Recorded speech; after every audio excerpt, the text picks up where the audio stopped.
How dependent are we on technology today?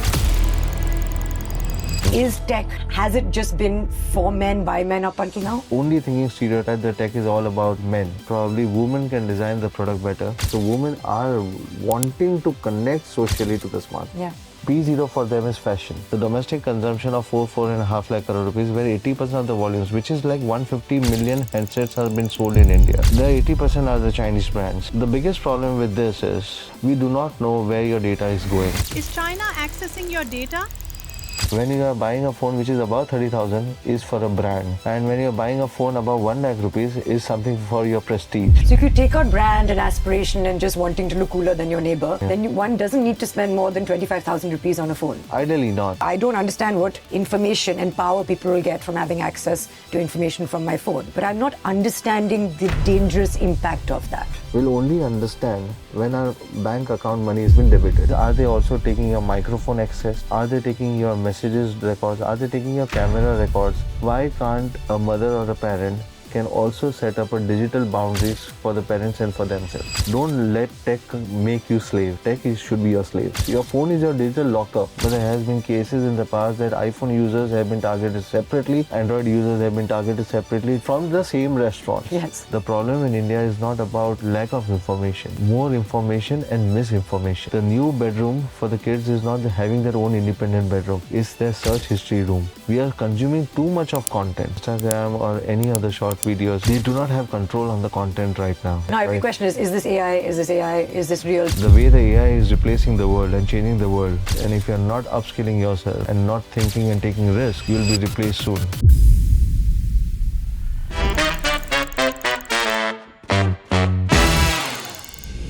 How dependent are we on technology today? So from the moment we wake up to the time we go to sleep, technology quietly shapes our routines, our work, our safety, our communication, even our sense of connection. But here's a question that we rarely stop to ask. Who was actually all of this designed for? So for decades, the world of consumer technology, I think, has been shaped in spaces that were largely male-dominated, engineering labs, corporate offices, early internet culture. And the default user was imagined in a certain way. Productivity focused, constantly connected, work first, typically a man. And yet the foundations of computing tell us a different story. Ada Lovelace, for example, is known as the world's first computer programmer. And closer to home in India, more recently, we have Falguni Nayar, we have Upasana Taku, we have Roshni Nadar Malhotra. These are women who have played critical roles in technological industries. But somewhere along the way, the image of who belongs in tech and who tech is built around has become narrower. Today, women have become users of technology and they rely on it for financial independence, for safety, for connection, for caregiving, for entrepreneurship, for self-expression, and just for everyday life. So the question that we are exploring on All About Her today is not to accuse, but to understand.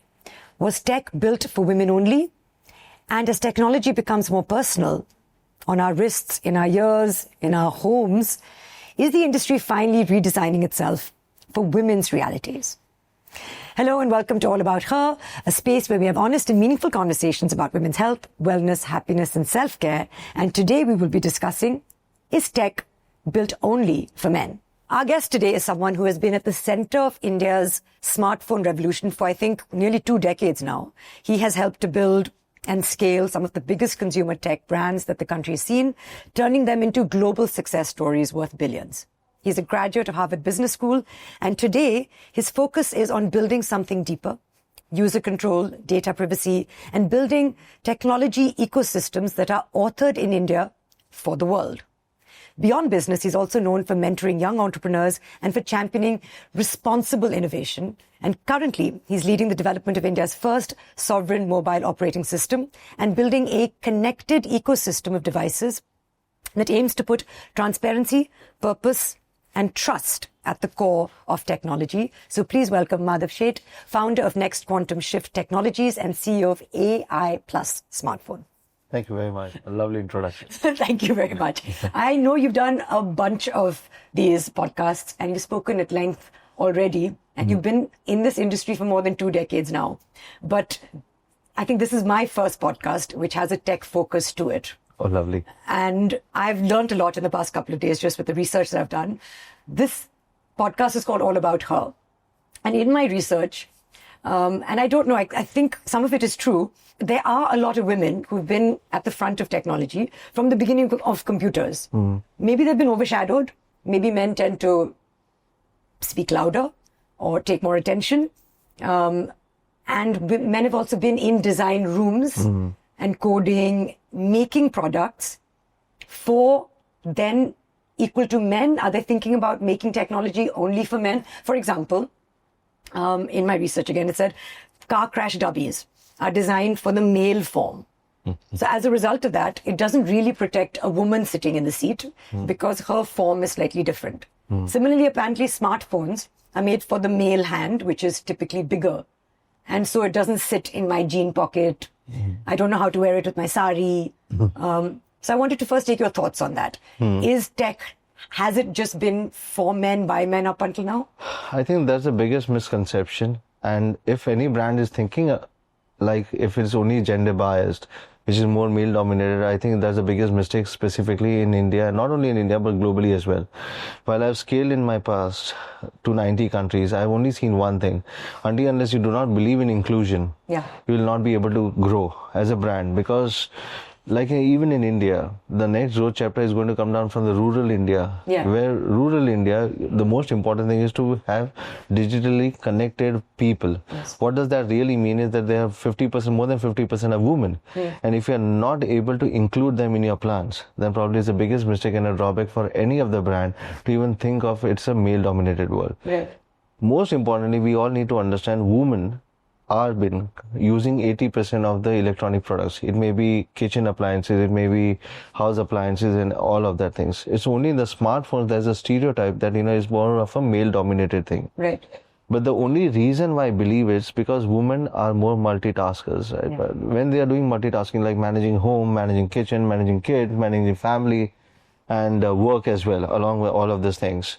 While male are more focused towards only one aspect of the life, which is work, and partially towards home.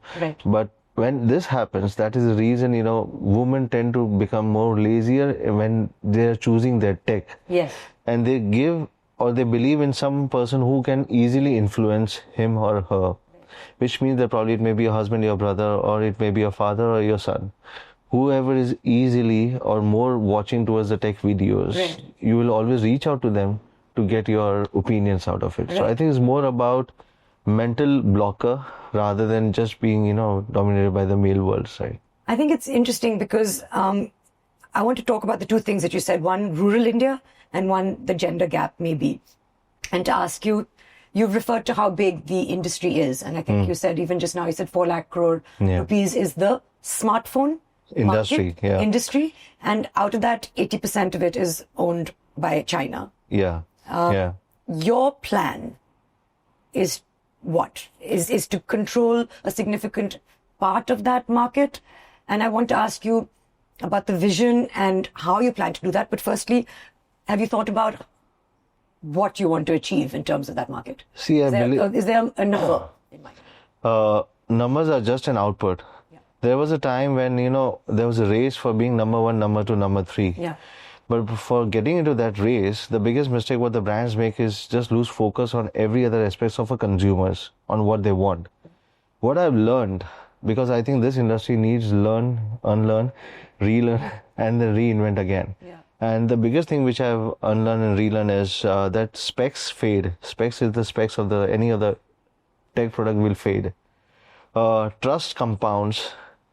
But most important thing is that probably how can you scale up over on this particular thing, which is inclusions of including entire India, which I believe that India is divided, not just one India, but India is divided into 3 different Indias, which is India 1, India 2 and India 3, depending on their revenue sources, depending on their spending capacity. Disposable income. So I think the most important part is that how do you include all of them into one particular aspect and try to build a brand. So what I am trying to do is to build trust and scalability. Numbers are just an output which will eventually come. As I said, the market is 4.5 lakh crore rupees in India. I'm talking about the domestic consumption. the domestic consumption of 4.5 lakh crore rupees, where 80% of the volumes, which is like 150 million handsets, have been sold in India. Right. The 80% are the Chinese brands. Right. The biggest problem with this is we do not know where your data is going. Yes. There has been a lot of cases in the past that there has been no data protection for any of the users. So what did I say? The specs will fade, trust will compound. What does that mean is that I know that none of the users will buy for compromising convenience, but they will always buy something where they can trust. Right. So the new feature is not about feature that, we want to sell trust, but we want to make sure that the consumer trusts a brand. Right. And that will scale up the brand and the numbers will eventually follow. So there's lots of things that you said. The idea is to have a made in India brand. Yeah. It's about technology, global brand starting from India. Starting from India, authored in India. So your phone and your ecosystem that you want to create, how will that firstly tap into, since it's called All About Her, let's talk about women, for example. So let me say one thing. People think that at a particular price point, even if I'm launching a phone at 10,000 rupees, there would be a compromise on something, because people always judge a particular product with a price point. Yes. What I really want to do is, price should not define or compromise your dignity. Yeah. So what AI Plus stands for is that, basically having a phone on your hand, which is a dignity for you. And that dignity holds in form of trust, in form of everything, whatever the tech can provide you. And that is the most important thing which I believe into it right now, because as I said, rural India, I'm not sure you are aware of it or no, but even in India right now, there are more than 300 million people who are using 2G phones, which are 2G bar phones. There are more than 1/3 of the people still not connected to the world. They do not have access to the devices. So there's a huge gap in India, and digital divide gap is something what we should be focusing on. Second thing what we should be focusing on in India is the tech sovereignty. But all of these things are the basic value and fundamentals for what AI Plus, which I'm trying to build into it. At the same time, I have to also look at the consumer aspect. The consumer aspect, how do they look at a product? Because for them, any price point, whatever they are trying to buy it at, is they would want to trust that particular brand before they buy it. Right. It may be a phone. What I say is, when a people buy a 5,000 rupees phone, is for a need. When you are buying a phone which is above 30,000, is for a brand. Yes. And when you are buying a phone above 1 lakh rupees, is something for your prestige. So all the hardware specs would be same. Yeah. Probably output would be differ a bit here and there. But the biggest difference is about your aspirations within all these three aspects, which I said, which is need, brand, and aspirations. So if you take out brand and aspiration and just wanting to look cooler than your neighbor, then one doesn't need to spend more than 25,000 rupees on a phone. Ideally not. 25,000-30,000 rupees, I think you can get the best of the devices out of it. And you've also said that there are a lot of phones that are for 2,000 rupees and there are a lot of phones that are for 10,000 rupees. And now your phone will try and bridge that gap and make... That's the first thing. That's the price first point will be a different. That was the first point where I started with, right? Because I always wanted to build a brand with a purpose. The purpose is not about building a brand with a marketing. Taking celebrities and building a brand and putting a price point. So what a lot of brands think that making my phone a same hardware expensive is looking premium. That's not how it builds a premium. Premium is where a brand is been trusted by the people blindly. That's what I call as premium. A lot of brands misunderstand premium as a price point. Right. Which should not be the case. That's point number one. Point number two, as I said, in India, there's a huge digital divide gap. The digital divide gap for me, while I'm not doing any social service, I have to make sure that it makes a business sense for me, and I see as a white space as well. So you're seeing the potential for... potential for expansion. At the same time, I'm doing something which is bringing the tech stack into India. What does that tech stack mean? That in India, while we are only doing right now, which is assembly and manufacturing services in India, which is only bringing profits to India, but is not bringing value to India. There's a difference between profit and value in India. The profits are something which is more transactional. Value is something which is long term. We are not able to build something which is like IPs in India, tech sovereignty in India, tech stack in India, complete ecosystem in India. So the first thing when I started AI Plus as a smartphone brand, the most important thing what I thought in India right now, it is there's no brand in India. And brand is where the negotiation power lands. Right. And where the negotiation power lands, that's where the entire component ecosystem will form. Right. So the ecosystem forms around the brand, not just it starts the other way around. Right. That's how it is. The vision to do this, for example, I'm saying, is it that people have not had the vision to do it? Have they been put off by the seemingly many number of brands that exist, but actually under one umbrella parent company, but they think there are too many players in the game? Is it that they're just thinking transactional and short term? What sets you apart from them? The biggest point is about having the appetite of failures. Right. We all talk about rags to riches, but nobody wants to talk about failures in their life, right? And at the same point of time, when you're going through the failures, this is all about the cultural differences between India or any other countries in US. In US or in Europe, the risk-taking capability or risk-taking appetite is far more for any of the capital markets or for any of the person in the society. For them, that's a learning. In India, failure as a cultural point is you are failed. Right. So, and nobody wants to talk about it. They want to hide it. They know they are shying away from it. So when people start thinking about it, the risk appetite is what I think is one of the basic fundamental issue in India, where they do not want to try and do something which is very risky and very innovative. Because when you are in a tech business, which is more about innovation, which is more about keeping you on toes to innovate every single day. Yeah, and to think before the consumer does what they might want. So I always say one thing, that the consumer, if you go and ask consumer what they want, they will never be able to define the product what they want. It's like my husband who comes home and says, how can I help you at Yeah. home? I'm like, you should know what I need. Exactly. If I have to think about what you can do to make my life better, you're not doing your job. So he has to think beyond. Yes. Right. Which is not possible. Right. A lot of times for men. And I think it's a structure how men are. Right. But at the same time, for a brand or for a product manager, a CEO has to be a product driven manager, where he has to understand the psychology of a consumer. Yeah. What does the consumer pain points will be answered in the next 12 months. Right. So if I have to see you and observe you for about 10 days to understand how you observe and you use the tech and what are the challenges you are facing. Right. Until then, I'll not be able to develop my next product. Right. So understanding human psychology, going down to that level, and if I want to do India to India 3, if I want to do that, I have to go down to that level and understand their pain points. Right. And that's where I can develop the product. So will you be able to take China out of the equation in the next few years? It's not possible, because there are two things what we need to understand. There's a supply chain ecosystem. Let me give you a very small story. Shenzhen, which now has the highest number of billionaires in the world.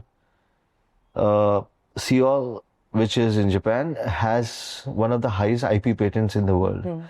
Cupertino, or in you can say San Francisco, they have the risk appetite and the capital. So they have the authorship around it, right? So India, I would say right now, is in moving towards that stage where we have to understand where Shenzhen was just a fishing village opposite Hong Kong. In the 70s. Back in 80s, yeah.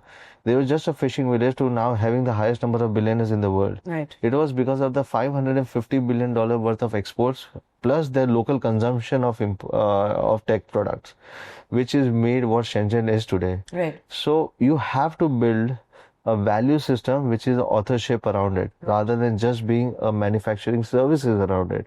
Because manufacturing services will give you short-term profitability, but I think the value systems will bring you profitability for years. And we have the people. Now we have the largest population. We have a very young population. Young population as in the well. world, yes. A large percentage of them under the age of 30, Yeah. 50. Before we move on, because there were a few things that you said, like, and I was thinking how much you need the government to be a player in this, as opposed to industries and consumers. But before we get to that, and I know that you've spoken about it, but for some of our audience that is new to technology, the price point of how it's possible in 5,000 rupees to be able to give someone an experience that is comparable to a phone that is for 10,000 or 25,000. How do you achieve that? It's all about... Are you taking a hit, for example? Are you able to be profitable? For me, point number one, business has to make profits. Yeah. Business is not about valuations only. Business has to make profits on day one. So we are a profit company from day one itself. So I believe in one thing, that whatever you sell, you should make profits. Point number one. Because if I'm not making profits, I will not be able to give service to my consumers. Because once you buy a product, I have to give him service for at least 3 years on a bare minimum side. The 3 years is a cycle of replacements when a new phone is being sold as an average in India. Yeah. So Sometimes 1 year when your phone battery starts to so average suspiciously die. yeah, so average is about 18 to 24 months and sometimes 36 months. Yes. So India as an average, if they are replacing a smartphones in 36 months, then probably I have to make sure that the 36 months their experience is not being compromised. So it's more about A, economies of scale. Yeah. B, you have to understand that probably you have to give them something which is a dignity in their hands without compromising on specs. So economies scale, you have to make a large volume. The volumes will come. If your volumes comes, your economies of scale comes into the business. And if your economies of scale comes into the business, probably you will be able to service consumers better. So it's all about thinking that if I want to sell 100 phones and make 1 rupee a phone, or if I want to sell 1 phone and make 100 rupee. Right. The difference of thought is all about that. And that's where the India 1, India 2 and India 3 comes into picture. Yes. Whom do I want to service with? Right. A lot of brands aspire to move to only India 1 directly and sell it to the consumers like you and some other affluent Indians across. But I think that's not how it works. Right. How it works is that you have to go from bottom, which is a tougher journey, to go from bottom to top. Right. Rather than, try to sell you with a very heavy marketing from top to bottom. Right. That's how it is. And then when you're thinking about the person, like you said, who are you selling to? When you're thinking about the person, like in my introduction, I was saying that how typically they've thought about a man. So when you're thinking of designing your products in your room, for example, firstly, in your team, are there women? Yeah. We have a diversity of women. All these products have been designed by women. Really? Right. What I think about is more on the tech perspective. Yeah. That the designs have fundamentally been designed by women in my team. Right.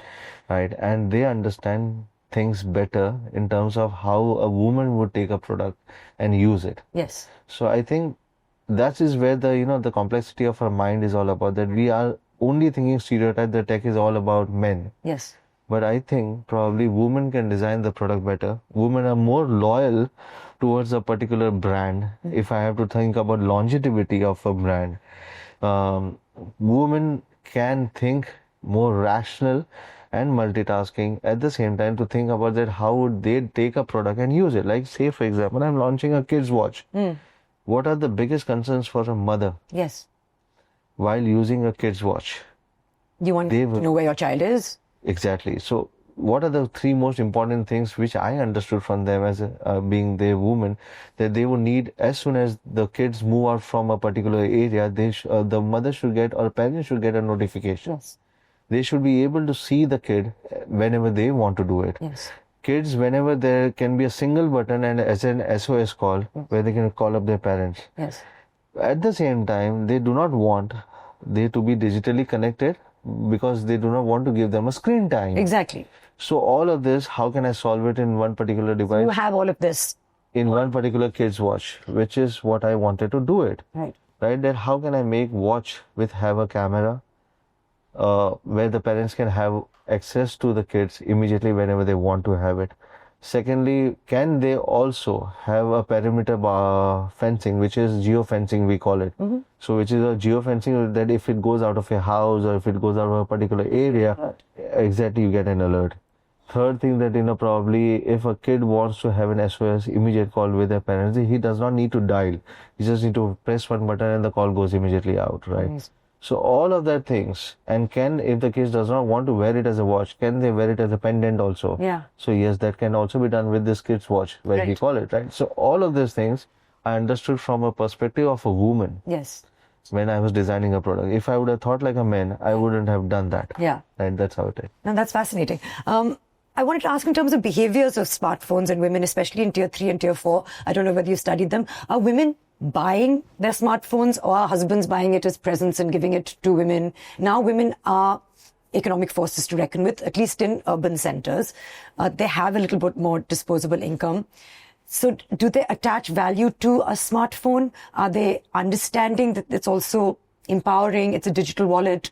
Or are they worried about I mean, that's a separate conversation in terms of consent to your data being shared. And that I definitely want you to educate us all on. But in terms of cybercrime, for example, I think a lot of people are scared. Okay, now somebody will have access to my money because I have all these things on my phone.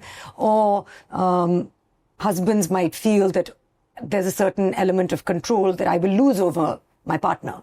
So in terms of understanding the psychology of women, how are they buying more and more phones now in tier 3, tier 4? Definitely, yes. Point number one, let me break this question into 3 different parts, right?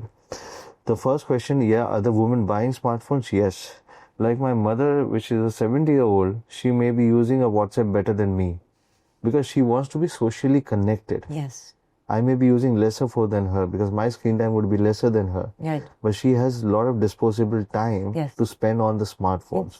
So they are spending more time on the smartphone. So women are wanting to connect socially to the smartphone. Yeah. So yes, the question is they are going more and more for smartphones because they want to be socially connected. Right. Now there comes a second point, that how well are they aware of it, that probably how their data would be used or what they will be used. So let me come to a very simple point, that nobody will choose a sort of a restrictions over convenience. No, absolutely not. Because we don't even understand. Like I was telling you, I don't understand what information and power people will get from having access to information from my phone. I know somewhere that they will target me as a consumer, but I'm not understanding the dangerous impact of that. The biggest problem in India, the way we think is, we'll only understand this type of risk when our bank account money has been debited. Yes. So only hard push, like some impact through certain bank debits or certain scams, then only we'll be able to understand. While government has been educating it, industry has to make sure that we educate it. How, like say for example, a very small thing, in AI plus smartphone, I created an app which is on the dashboard, a widget on the dashboard, that gives a clear information on the apps which is being used and what type of data they've been using on your smartphone. Like, are they also taking your microphone access? Right. Are they taking your messages records? Are they taking your camera records?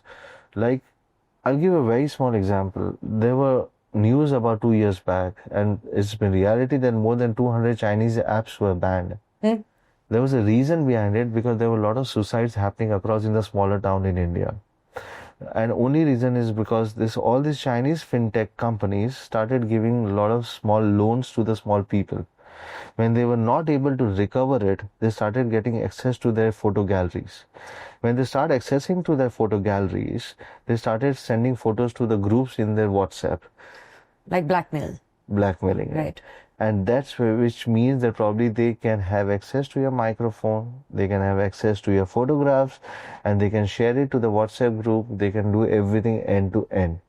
So the point is, in technology, why can't a woman, when they can set parameters in their life that in social circle, I only want to have certain social circle. For my kids, I only want to have. Why, when we send our kids to a garden, we say that probably you should not be speaking to certain unknown people. Absolutely. Why can't a mother or a parent can also set up a digital boundaries for the parents and for themselves? Right. It's all about starts with an education. Right. A basic understanding that you should set up your digital boundaries. Right. Right. Don't let tech make you slave. Right. Tech should be your slave. Right. That's a few things that you said, for example, were that in the past, a lot of these operating systems were authored globally. And therefore, as users, as consumers, our data is going places that we don't know and might be used for innocuous purposes. Maybe they want to take your fingerprint and they're developing a way to better have privacy, whatever, security on your phone and the use of the fingerprint. But then after that, you don't know where that fingerprint is going. By authoring that software in India, under Next Quantum, for example, is it a legal infrastructure? How is it that we're then more safeguarded and our data is not going? Let me tell your audience, first of all, how the data has been collected. Yeah. There's one base layer, which is OS. Second base layer is the apps what we use.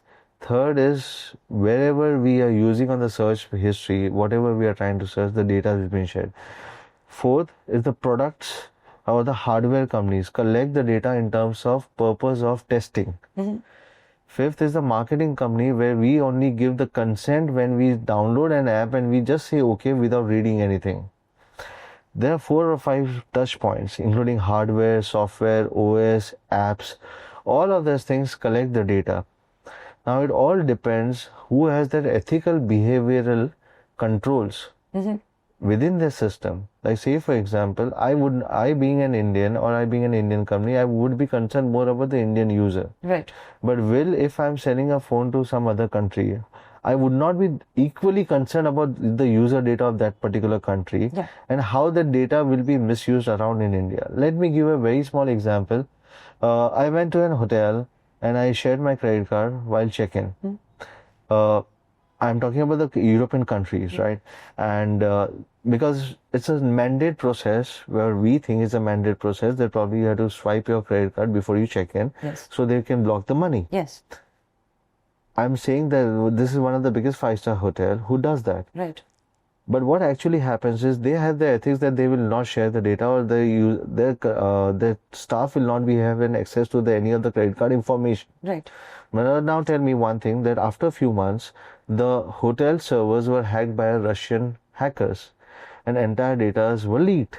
Now the data were leaked, so which means that my data was also exposed and my money was actually debited from my account. Right. Without even my consent. Right. Which means that there was an ethics from the hotel. Right. But what if the servers' data were Compromised, hacked and you have no controls over it? Right. This is exactly what I'm trying to say. Right. At all the points where I said that the data will be taken by, even the hardware company, like your digital footprints, your phone is your digital locker, your digital footprints, everything is there on the phone. How can you control it? Like your fingerprint sensor, your face ID, your face recognition, hardware companies has it, your software company has it, your app company has it. While I saw that, when I created a dashboard, if a food delivery app is taking a microphone access, why do they need it? Right. Why are they hearing you? So they're listening. So I feel like having Chinese food, and then there'll be a bunch of. This is just an example, I've been told also that if, for example, the amount of seconds you pause before clicking the click button when you order food, and they put a delivery cost to it, they are observing that. So if you don't pause and they say our delivery is now going up to 100 rupees, the cost, and you don't care and you click, then they can increase it for you. But if you take 8 seconds to pause or you decline, then they understand that this is price sensitive to this particular consumer. This is exactly what I'm trying to say. There have been cases, it's not been proven, but there has been cases in the past that iPhone users have been targeted separately, Android users have been targeted separately, tier 2 and tier 3 towns have been targeted separately when it's been ordered from a different devices. From the same restaurant. I have not seen it, but I've seen it on the social media. I've heard about it, right? Nothing proven, nothing against anyone. But at the same point of time, what I'm trying to say, this is how the brands use targeting. Because they know that the user behavioral pattern is that they will never look at a price. They are looking at experience to order the food and eating at home. Right. They are looking at experiencing or buying a particular shirt and using it for the next day. Right. So they will not look at a price. What is been added to the cart. But there are certain sensitive customers. They'll be looking at a price, they'll be looking at a discount, they'll be looking at offers, and then they will be buying it. Right. So there's a different target groups for every single thing. But the onus is on the consumer to educate themselves, or a little bit on the... It is mainly on the brands also to make sure that there's an ethical behavioral pattern. Point number 1. Government is definitely doing their job of educating consumers. But doesn't it mean that probably is the entire responsibility of the government? It's also, I always call it a zone, and there's an arena. In arena, there's government, there's industry, and there's consumers. Consumers should be educated through government and industry. Government should start implementing policies. Industry should make sure that there are ethical practices within the company, and the users should be safeguarded accordingly. Right. Users should be educated. That's the only thing what the user should be knowing it. That how their data has been used, what they have been doing. Are you a product? Because eventually the idea is nothing is free in this world. If the technology or any app is giving you something for free, which means that you will be used as a product in the near future. So those apps that you're downloading for free and you're saying okay to the terms and conditions without reading them, you are giving up something. You're giving up something. Why would they give you for free? Right. They're not doing any charity, right? So you bringing this to the front of the phone is important to you, that this should be on the dashboard. Educating the consumer is the first important step. Yeah. That consumer should be aware of it. I always tell you one thing, like if it's something for a woman, they should always go to the settings and check if they're using any other phone. For AI Plus smartphone, we have created a dashboard, but if they're using any other phone, they should go to the settings and check if they've not used an app for more than 30 days. What that app is still accessing the data. What they are using it. Are they still using a microphone? Are they still having an access to your messages? Are they still location and your photographs, your camera, or gallery? Right. So all of these things are important to be checked and extremely important to stop giving that access to them. Right. Why you want to give an access to some apps which are just dead on your phone? Right. First of all, none of the person will use more than 15 or 20 apps in a day.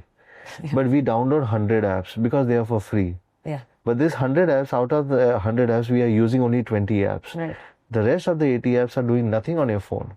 So at least if you are doing nothing, either delete it or stop giving them access to your personal data. I think this is very valuable to know. One of the things I wanted to touch on with the features that you've introduced also, and the new products and the ecosystem that you're creating is the appeal to women.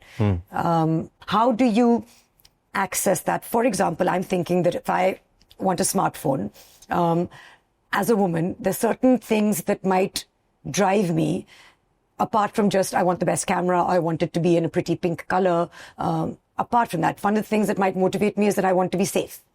Are there ways that technology, and especially a smartphone, can help in that regard? One of the things I said was design features like the phone being too big. For example, I think about an alert button that is easily accessible, that if you can press, especially if you're multitasking, maybe with one hand, that has an SOS feature. Something that will be able to share your location in a subtle way. And then some software also. Are those things that you... So let's make it simple. I've seen and observed human behavior, or specifically women behavior, while buying any particular tech product. Point number one, they are not looking at specs into it. They're not looking at functionality as a first aspect. I always call P0, P1 and P2. P is a priority. P0 for them is fashion. Right. How aesthetically good it will look when I'm holding the phone. Yeah. It may be any phone. How aesthetically it will look good when I'm holding that particular phone. That's the first priority for any woman when they're buying a particular device. Right. So hence we started a fashion forward technology that it cannot be boring. Yeah. Tech should not be boring. It should be a fashion forward first and then tech. Yes. How can you inculcate both of them things together? Like we have started doing OWS, which is outside wearing service, which is when you put a TWS inside your ear. TWS is it? Which is a totally wireless audio, or it's like a AirPods, or it's like a wireless audio devices in your ear. They're wireless audio devices. If you're using it more than 1 hour a day, yes, ideally it impacts your health, eardrums. How can I create a device which does not create and have an ear infection to you? Point number one. Secondly, how can I make sure that probably it still helps you connect with an outside world rather than putting just inside completely and you're just disconnected from the rest of the world? Which I find very unsettling. Exactly. So you also need to see what's happening around on the surroundings. I mean, we have all this peripheral vision and audio so that we can protect ourselves. Yes. And third thing, how can I make that tech which is more fashionable? Yeah. So that's the reason we devised this particular thing where you can just not plug inside your ear, but you can just stay outside your ear. You still have a microphone, you still have a voice control, you still have a battery over here, and you can plug any ear. I love this accessory. Yeah, it's an accessory where you can plug in and you can just still have it. Comes with the comes with a little accessories, yes. And then you can place it like place it like this. Yeah, and so it's outside your ear. So you're still connected. You're still connected. You can hear. Yeah, and it becomes wearing something that is attractive. Very attractive, very fashionable. Is looking very pretty on you. Thank you. And and it won't compromise your conversation or your music listening experience. Exactly. And that is where I'm looking into it to make it more fashion forward technology. That's what the women look into tech first. For choosing the tech. Real diamonds? No, it's not real diamonds, right? These are for the people, probably young college graduates and women who would love to wear whole day. Yeah. Office women and working women and college going women who really want to wear it, stay connected with the outside world, wherein they also want to have a private conversations into it. Yes. And it should still look prettier. Yes. That's what I call it, this as a TWS or OWS, we call it. And then the price points of these will also be more accessible to people? Yeah, it's like around 5,000 rupees. That's what I'm trying to build into it, right? So tech has to be more accessible. That's what I always believe in. Tech shouldn't be just be one segment of the society, should be privileged with it. Tech has to be more accessible across all people around in India. Right. That's where the real transformation in India will come. Right. If tech becomes a privilege, then probably it's not a right thing, or we are not doing the right thing. Let me put it that way, right? You see the future of tech and products, like again, we were discussing, I think I was discussing yesterday, was that technology at some point used to be very big and bulky. Computers were massive. And now, all these small little things are like computers that you're carrying on your wrist. And so the future is subtle. The future is integration in our lifestyle. Yeah. There are lots of advantages to that. And I wanted you to highlight some of those, because now the wearables that you're talking about, the fact that it's jewelry, but it's not just jewelry, it's serving a purpose.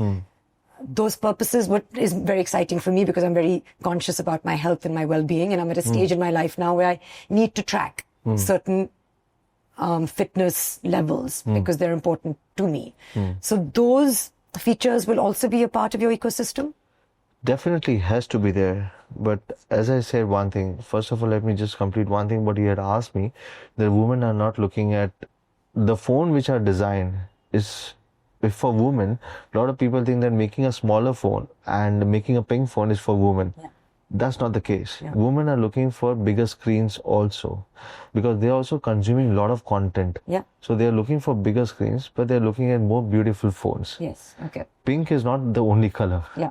They're looking for different colors. It may be a green, it may be a teal, it may be anything as such, but It's just a different colorful rather than just boring silver and black. right. Right. So I think that's what women are looking into it. Well, coming to your next point, which was, I'm sorry I missed it. Also, if we backtrack a little bit and you just shed some light on the ways that safety can also be addressed for women. Yeah, so safety for women is something, as I said, the most important point for safety in the women is they have to understand, point number one, that what they are sharing their data out or what they are searching out. Because everything you are trying to say that you are trying to hide away from your partner. Like incognito mode, we think that, we are not sharing anything out. Yeah. But everything is being shared except your partner. Right. Because we have access to everything. Because incognito mode is just your mental satisfaction, but probably is nothing coercive or nothing, I would say, encrypted. Right. Everything has been tracked. Right. When you're still sharing your location history, everything has been tracked. Right. Your IP has been tracked. So you're just trying to hide away from your partner. It doesn't come into your search history, but everything else is tracked. That's more important than the government. Yeah. So I think why you want to know the rest of the world to know what you're doing, but not your partner. Right. It's something very I silly. can't do that. Right. But yeah. Yeah. But each to his own. But my point is. Absolutely. No. Yeah. Each to his own. Yeah. So I think most important thing for the woman's safety, it's important that how they can have when they're using a device, they have a peace of mind, which means that, for women, what does the safety mean is that how their partners are, where they are, how they're properly connected with it. The kids are. Yes. For them, that safety is more important. Absolutely. Health, well-being is extremely become one of the most important and critical factor for the woman right now, right? How can I have that type of things into the phone? Yes. The most important thing what I see is that we are getting too much into the tech to get their mental wellness being out. I would say India right now, the problem in India is not about lack of information. Problem in India is about more information and misinformation. We are consuming too much of content. But what is the validation of that content? What is the, I would say, authenticity of that content? Nobody believes into it. If you go on any of the reels or any of the short videos, you can see a lot of content which is coming out, but there's no authenticity or there's no authenticity to that content. Now every question is this AI? Is this AI? Is this real? Did this happen? Yeah. Then somebody will say, actually, and then you've already forwarded it to all your WhatsApp groups, and then you're saying, sorry, this didn't happen. Yeah. So I think that's the biggest challenge right now. So we need to understand and bifurcate. The woman really needs to understand and bifurcate what is authentic and what is not. Not to believe everything what is said on Instagram or any of the reels, any other short form videos being true. Just because it's been said and it's been more liked. Right. The way we believe that, the content is true is by more likes. Right. And more shares. Right. I think that's one of the wrong metrics to believe someone. I think some of the countries have started implementing that only few influencers who have the degree in their real life, they will be allowed to speak on certain topics. Like if it's a dietitian, if we have a dietitian degree onto it, then only you're allowed to speak on social media. Right. You just cannot go and speak because you want to speak. Right. Right. Absolutely. That's how it is, right? And then the more entertaining you are, the more followers you have. And Yeah. people are not able to distinguish between what is real and what is. So I think the women, for their safety, the most important thing right now, it is to understand and bifurcate between this particular thing, which we are also trying to build over on the app, that, you have to get away from the phishing scams. Yes. How can you stay away from the phishing scams? Tech should help you to bring your productivity. So will there be some software features or some hardware features that will help to navigate Definitely, things yes, like that? right? Like say, for example, what does tech do? In a simple word, for any woman, what does a tech do? Tech is something which saves your time. Yes. It gives back your time. It should not take away your time. What does it give back your time? Let me give you a very small example. Like if you're a mother and you have a PTM, which is a parent teachers meeting in the afternoon online, how can you still have a small nap and then meeting and just summarize and give you the summary of the meetings completely? That's what tech should do it. Summarizing your time and giving you the output of it, so at least you can just go to the summary points rather than getting through the entire meeting of 2 hours. Right. That is giving back your time. So tech should something which should give your time back, Right. rather than taking away your time. Right. And in terms of things like harassment and a lot of the things, people talk about AI, for example, it's challenged in India because of the cultural nuances. A lot of our attacks, verbal abuse happen in words that, the AI technology doesn't pick up. So are there ways to circumvent that? Definitely, there are a lot of laws coming out. There are a lot of apps coming out. We are also working on it continuously, because I think Instagram or any other short videos, social media platforms, I would say, they do not have control on the content right now. Yeah. The ethics are very compromised at this point of time. And that's the reason education is extremely important.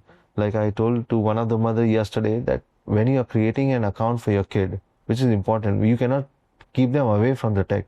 But when you are creating an account for the kid, there's an option to say that you are above 18 or below 18. Below 18 makes you a secondary account of a mother account. Yes. What does that mean is that when you are creating a secondary account, just make sure that you put the right age and create a secondary account. So at least mother has an access to all the search history and all the access to the apps, what your kids are using it. Very importantly, do not try to bypass certain steps. The reason is because you should have an access. When you tell your kids that probably they should not be meeting certain section of the society, why can't you have a digital boundaries also for them? So I say the new bedroom for the kids is not having their own independent bedroom. It's their search history room. Yes. Mothers should have a control on the search history, on what the kids are watching onto it, right? Absolutely. Because the biggest problem is the parents not looking into the kids' account when they are under 18 to understand what mental things they are going through it. Very important for the parents to go through the search history. Yeah. That will make you understand how you should shape up your kids. Yeah. It's all about like how we know that who their friends are. It's the same way we should be knowing what's going in their mind. Yeah. And what's going in their mind will you understand by their search histories. Right. And that will help you to guide your kids better. Right. It's not about spying on them. Right. It's about guiding them. Right. And if you really want to guide them, then you need to know what's going in their mind. Right. Very importantly. What about the role of the government in all of this? Is it possible to do this? Because I feel like there's an end game. Maybe it takes time, as you said. There'll be failures along the way. There has to be resilience. There has to be a sense of entrepreneurial spirit. And there's a lot that you're trying to create, especially because it's not just a smartphone, it's a whole ecosystem. I think you've referred to the fact that the smartphone will be a sort of carrier, and you can't sell fuel to someone who doesn't have a car. So, and then you create this universe. And it's driven by democratization, it's driven by accessibility, it's driven by wanting people who are rural, who are women, who have not typically had access, perhaps because of price points as well, on education. Now they will have these things available to them. Is it possible to do in a country like India without the government, or is the government a key player in this? No, government is a key player into this, but government does not hold the entire responsibility. Let me give you an analogy around this, that for the sake of security, government has a police system in India. But does it mean that we don't control our homes? We leave it to the police only. We take care of our homes by ourselves, right? We lock our homes by ourselves. We take care of our family by ourselves, right? While police is there for us to go whenever we need them. Yes. But we'll always try to keep control of our home by ourselves. That's exactly the digital world is all about. Government will build policies once they start understanding the problems. But are we already the part of that problem, or yes or no? Right. They'll build the systems and processes around the problems which they would have seen it, and then they will ban it. Right. But at the same time, we may be the part of it, and tech is so evolving every single day. They will not be able to keep a tab every single day on what's happening and what's not. Right. So it's extremely important. While government will do their job, we have to be extremely careful about But I mean, in terms of creating an infrastructure, I'm saying just in terms of It either takes time. subsidies, or whether it's land, or whether it's partnerships that you can form. They're definitely doing it. Yeah. But it will take years to continue to build and evolve. Even Europe and US has not evolved to that extent right now. So phishing threats, server hackings, everything keep on happening even in that countries. Right. One of the biggest supermarkets in Europe was hacked. Their servers were hacked by Russians, and they were asked for about maybe $10 or $20 million Right. before they release all the consumer data. So all of these things, you'll start continue to build the policies, but whatever you start to do and build the policies, it will take time, and maybe by that time, you are already a part of it. Right. Right? So you have to be careful. While government is trying to protect you, you have to be careful. Right. It's as simple as that. I wanted to just ask you, in terms of your discipline when it comes to technology, how much of your world is offline, how much of it is online, and how do you manage to... A very good question, and I think every person should do it. What I believe is there should be a digital detox time every single day. You should be staying away from a lot of gadgets. You know, a lot of data is just creating a FOMO in you, which means that probably when you're collecting too much of wearable audio connected devices, is throwing out too much of data to you. When throwing out too much of data to you is creating an anxiety in your body. When it's creating an anxiety in your body, you are going to more of a stress that probably my heartbeats are beyond certain threshold, Right. which it shouldn't be. Right. You don't need that. Right. Sometimes it is basic things. You do not need so much of data for your body, right? Like somebody told me, I don't need a ring to tell me whether I slept well at night Yeah. or not, because I know that I didn't sleep well. Because your body will tell, your mind will tell, every organs will come out and tell you. You do not need to have data for everything. But then how do you, because we are creating an ecosystem whereby technology is now going to be so subtle that we most of the times are not even aware of how dependent we are on technology. We were just thinking about yesterday how the world has become quite inhabitable without technology, without air conditioners, without our cars.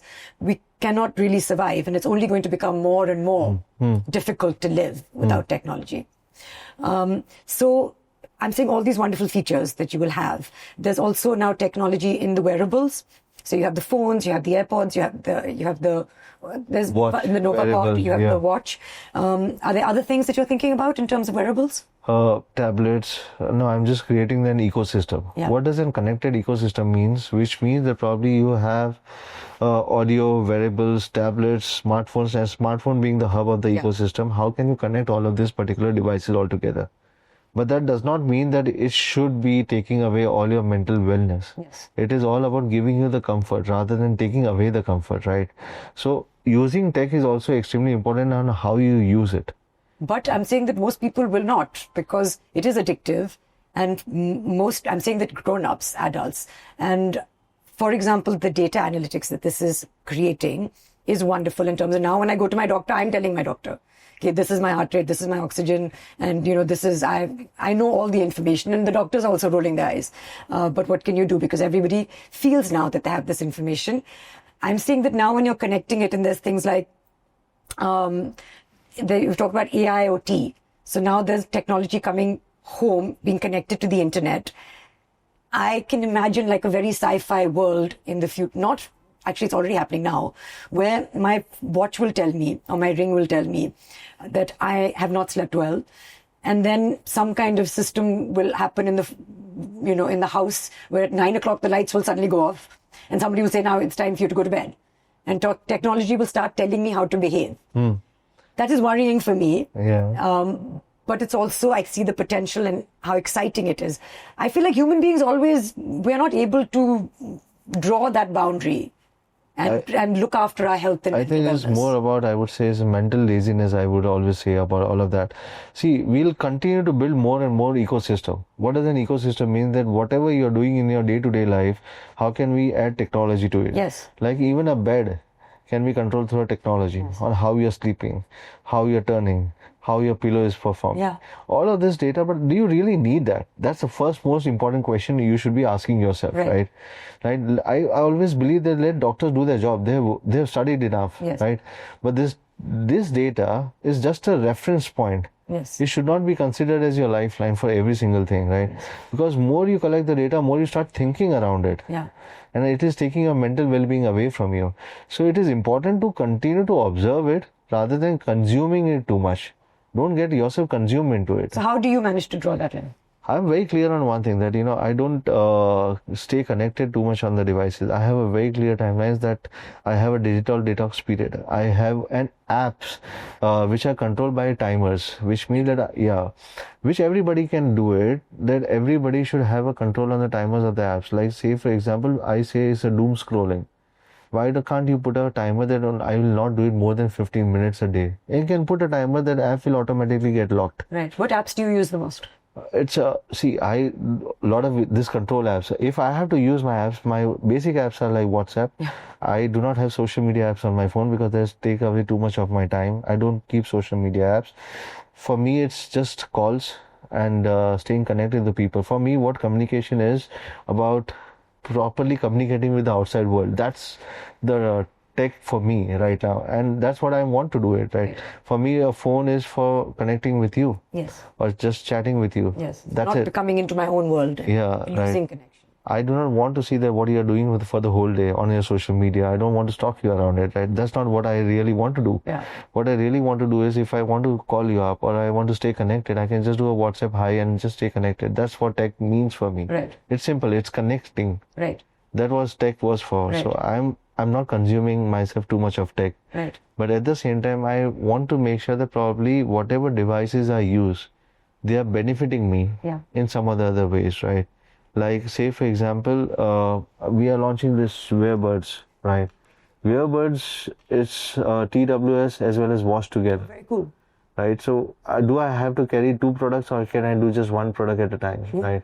That's something which I want to do it. Yeah. I don't want to have two products. Maybe I can make one product rather than having two products at the same time. Yes, absolutely. And I do not have to use the charging case. I don't have to do anything. I can just have one device rather than two devices. Yeah. So it's more about convenience rather than consumption, Right. Tech is more about convenience and your comfort rather than consuming yourself into it. Right. I just wanted to ask you personally in terms of your vision, like after you went to Harvard Business School and then you came back to India and then you decided that you wanted, that's not immediately when you decided that you wanted to create this ecosystem that originates in India. What was the motivation? Is it that you want to be a visionary, you want to be remembered?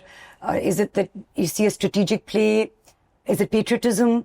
Like what drives you?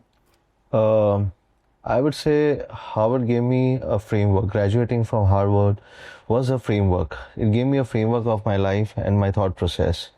India gave me a purpose of how there can be a bigger opportunity and a purpose that how, there's basically an India 2 and India 3 in India, which is like about 100 million Indian people are still underserved and they can be digitally connected. While it also make a business sense for me, while I'm not doing any social service, as I said, but it also gives me a wide space to create a bigger opportunity out from India. Right. Third thing, India being the youngest consumer, having the youngest consumer population in the world, which is like average age in India is 29, while US and China are 39 and 40. Hence, they are moving towards robotics, and India still has a huge labor force. Right. How can I use this as a yardstick? Because Indian consumers, we always misunderstand. They are price conscious. Yes. They are not price conscious, they are value conscious. There's a difference between what the global brands don't understand about the Indian consumer psychology. Right. We always think that India needs sasta product. India does not need a cheaper product. India needs a value conscious product, which means at a particular price point, what value they can get out of it. Right. Right. It is all about having at a X price, what's the best thing I can get out of Right. it. So that's what the India thinks about it. And I think that gave me a purpose to work from India and scale it up globally, which I've done it in the past as well. How's it going? It's going very good. I think probably we have sold more than 1 million devices, because number, as I always say, is an output. Because I always used to chase numbers in the past, Yeah. right? Being number 1, number 2, number 3, scaling up a company to 20,000 crore rupees also. But at the same point of time, I think that has now become a secondary for me. Yeah. The primary purpose has become that how can I build the value system and tech stack in India and scale it up globally from here, because I think that will automatically turn down to volumes and values if I have a strong fundamental values around it. At what point do you think you'll start going global?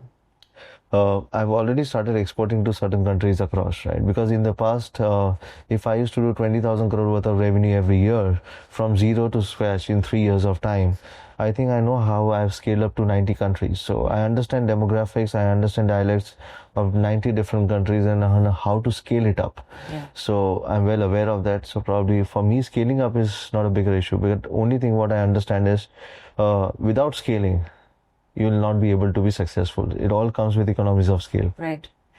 And just lastly, if I could say, is there a reference that you have in mind? Like if you look at certain people who've come in, whether it's Xiaomi, whether it's, Jio's building something now. Do you structure it keeping something in mind? Probably India does not have any reference point in the hardware and the software ecosystem. So I'm learning from my own mistakes and building up from there, right? Because I'm the first person who is trying to do this in India and building up and scaling up globally.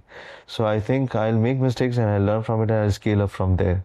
So I have to have my own failures as my own reference points of my next stage of growth. Any parting comments you have? One for potential entrepreneurs like yourself. As you said, entrepreneurial spirit in India is now being understood and inculcated.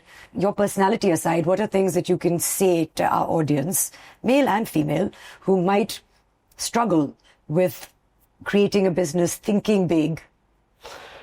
Two things. One, to the entrepreneurs, I would always say, forget about the societal pressure, start taking risk, right? Because at the end of the day, they don't pay your bills. Yeah. You have to pay your own bills, Yeah, right? yeah. So until unless you do not take the risk, the way the AI is replacing the world and changing the world, and if you're not upskilling yourself and not thinking and taking risk, you'll be replaced soon. And then same societal pressure will kill you in the near future. Right? So it's better to take it right now rather than thinking about it in the future. That's the one thing which I would like to say to all the entrepreneurs, to all the women and all the kids. I would say, please create your digital boundaries. Yeah. Very importantly, to understand what are the digital boundaries in your life and your kids' life. Yes. Understand and take control over it. Like how you take control of your home, take control of your own digital boundaries. Yeah. Very importantly, because that is where you'll be able to safeguard yourself and your kids in the near future. Absolutely.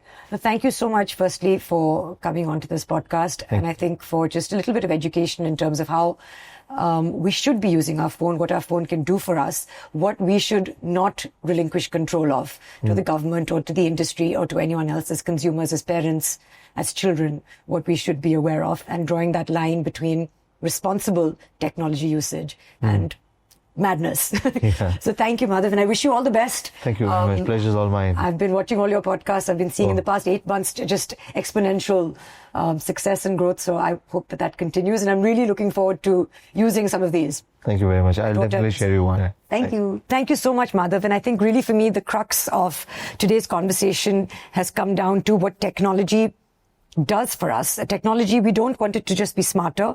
We also want it to be a little bit more humane. It should respect our privacy. It should understand our lives. And I think it should quietly support us instead of overwhelming us. And for that, we as consumers need to take responsibility, but the industry also can be more sensitive to that. From rethinking smartphones to building connected ecosystems of wearables, I think it's interesting to see how brands like AI Plus are really trying to shift the focus from just specs and speed to trust, to design, and to everyday usefulness. Thank you again for sharing your journey with us, for sharing your vision, for educating some of our audience today with your thoughts, and to that audience, to everyone watching, something to consider. Maybe the future of tech isn't just about more noise, but about more meaning. We will see you in the next episode of All About Her.